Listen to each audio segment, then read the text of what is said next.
Good morning students, part third students.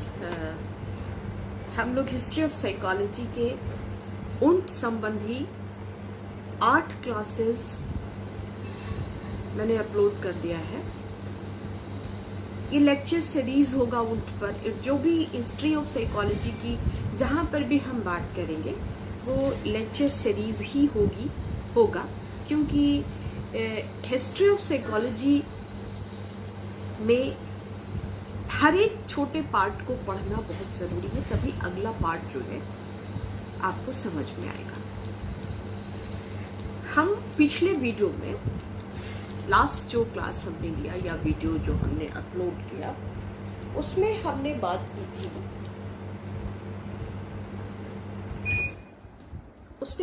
की थी कि सेंसेशन फीलिंग्स के एट्रीब्यूट्स तक आकर के हमारा video all of a sudden बंद हो गया था। तो now we will start from that place, वहां से शुरू करेंगे। I think it is ninth video concern with Wundtian explanation, Wundtian psychology के बारे में, जो बाद में टिचनर के द्वारा स्ट्रक्चरलिज्म का नाम जिसको दिया गया, स्ट्रक्चरलिज्म का नाम दिया। उसके बाद से अब जब फीलिंग्स की बात हो गई, सेंसेशन की बात हो गई, सब चीज बातें हमने कर लिया, तो प्रिंसिपल्स ऑफ फिजियोलॉजिकल साइकोलॉजी की बात अब हम करेंगे। प्रिंसिपल्स ऑफ फिजियोलॉजिकल साइकोलॉजी क्या है? एक प्रिंसिपल्स ऑफ फिजियोलॉजिकल साइकोलॉजी एक किताब छपी जिसके 4th एडिशन में फीलिंग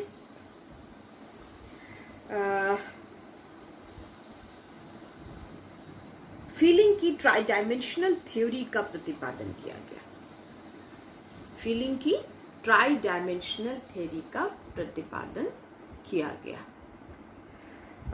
जिसमें डायमेंशंस की बात की गई और एट्रीब्यूट्स का संशोधन किया गया। ये चीज यहाँ पे बहुत ज्यादा इंपॉर्टेंट नहीं है, इसलिए इसको हम, लेकिन आपको जानना चाहिए कि physiological principles of physiological psychology में tri dimensional theory of feeling का प्रतिपादन किया गया। एंड अबाउट थ्योरी हम लोग बाद में कभी डिस्कस कर लेंगे अगर जरूरत पड़ी तो। और इस ट्राई डायमेंशनल थ्योरी को किया गया जिसमें बाई डायमेंशनल डायमेंशन की बात तथा एट्रीब्यूट्स की बात भी की गई।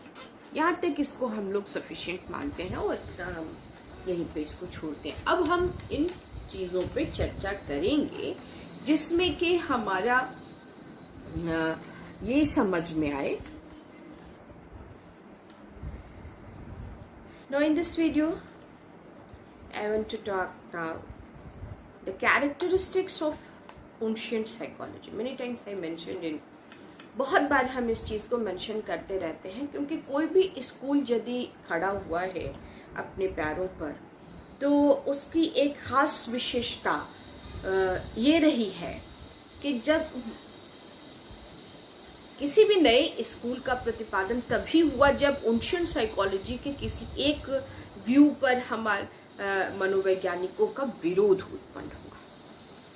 तो एंशिएंट साइकोलॉजी 6 और 7 कैरेक्टरिस्टिक्स लेके चलती है, कहीं कहीं 6 कहा जाता है, कहीं कहीं 7 कहा जाता है, लेकिन उसको हम लोग उसके सारे पॉइंट्स को, उसका कैरेक्टरिस्टिक्स क्या है, उनने जिस मनोविज्ञान की रचना की, जिसकी स्थापना की, उसमें जो उसकी जो विशेषता है उस पर हम लोग बात कर रहे हैं।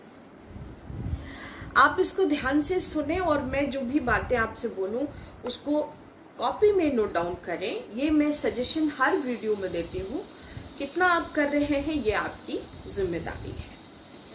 तो ancient psychology characteristics of ancient psychology लिखिए और उसके नीचे आप लिख सकते हैं कि फर्स्ट कैरेक्टरिस्टिक्स है इसका सेंसेशनिस्टिक। उन्होंने किसी भी एक्सपीरियंस के लिए सेंसेशन को बहुत ही महत्वपूर्ण माना और सेंसेशनिस्टिक अप्रोच उनका रहा। The first characteristics of ancient psychology is sensationalistic. दूसरा atomistic, यानी छोटे छोटे एटॉम्स के जरिए हमारा कोई भी सेंसेशन जो है वो इमर्ज करता है. एटॉमिस्टिक, अणुवाद जिसको कहते हैं, अणुवाद माना गया. नेक्स्ट उसमें है आपको एनालिटिकल, यानी विश्लेषणात्मक. पहला संवेदनात्मक, दूसरा अणुवाद को माना गया, और तीसरा एनालिटिकल. कोई भी ऐसा जो भी हमारा ये है समझ में आ रहा है उसको हम एनालिटिकल, उसका एनालिसिस जरूर कर सकें. किसी भी कॉन्शियस एक्सपीरियंस का एनालिसिस जरूरी है. थर्ड पॉइंट है एसोसिएशनिस्टिक, कि एक अणु और दूसरे अणु के मिलने से ही सेंसेशन का निर्माण होता है. तो एसोसिएशनिस्टिक, ये कैसे एक सेंसेशन दूसरे से कैसे जुड़ता है, तो ये सहचर्यात्मक होता है, यानी एसोसिएशनिस्टिक होता है. और according to the method which is adopted by Wundt, तो एक कैरेक्टरिस्टिक्स इसका ये है कि जिसका इंट्रोस्पेक्शन किया जा सके, जिस अनुभव का, जिस कॉन्शियस एक्सपीरियंस का हम डिस्क्रिप्शन दे सकें, जिसका अंतर्निरीक्षण किया जा सके और जिसको बताया जा सके. अंतर्निरीक्षणात्मक, इंट्रोस्पेक्टिव कैरेक्टरिस्टिक्स.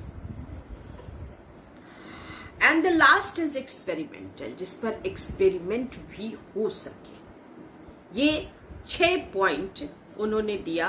कुछ लोगों ने इसमें स्ट्रक्चरल एलिमेंट्स को भी देखा है, लेकिन वही चीज विश्लेषणात्मक में भी आती है. तो there is 6 characteristics which I defined in this class.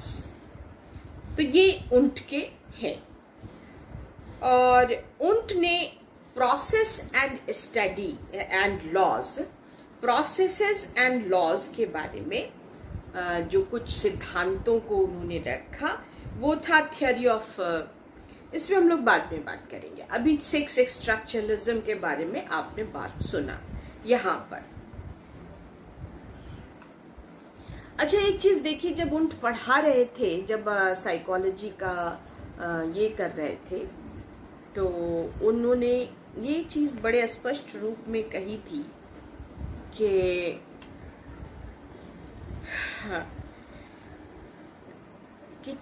कही जाती है, बहुत सारे क्रिटिक्स ने कहा कि कोस्टलर ने कहा 1971 में, बहुत बाद में कहा कि चेले अपने गुरुओं से ज्यादा कट्टर होते हैं. जैसे टॉक ऑफ दैट टाइम, तो होते हैं, उनके मत के गुलाम होते हैं. अगर मेरे टीचर ने हमें ये कहा है तो हम उसको एज इट इज फॉलो करेंगे, यानी I am just like slave of the opinion of the teacher. ये बात कॉस्टलर ने अपने 1971 में अपने क्रिटिसिज्म में कही, अपनी किताब में उन्होंने मेंशन किया. इसके लिए वर्षों मेहनत करते हैं, अपने गुरु की बातों को आगे बढ़ाने के लिए वर्षों मेहनत करते हैं और इज्जत की बाजी लगा देते हैं.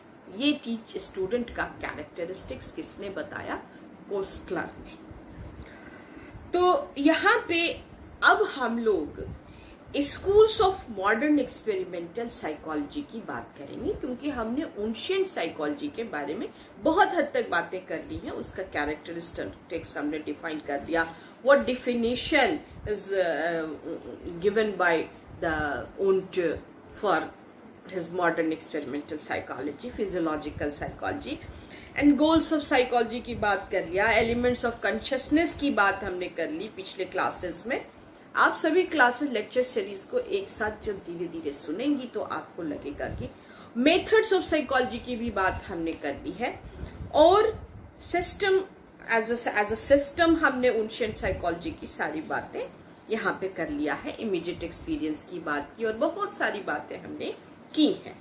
अब हम लोग जिस चीज़ पर कंसंट्रेट करेंगे वो ये वीडियो आपको हम दे रहे हैं, छोटा वीडियो है ये। और अब schools of modern experimental psychology, इसकी बात हम लोग अब करेंगे, मगर अगले वीडियो में, इसमें नहीं। So now I want to stop. Bye.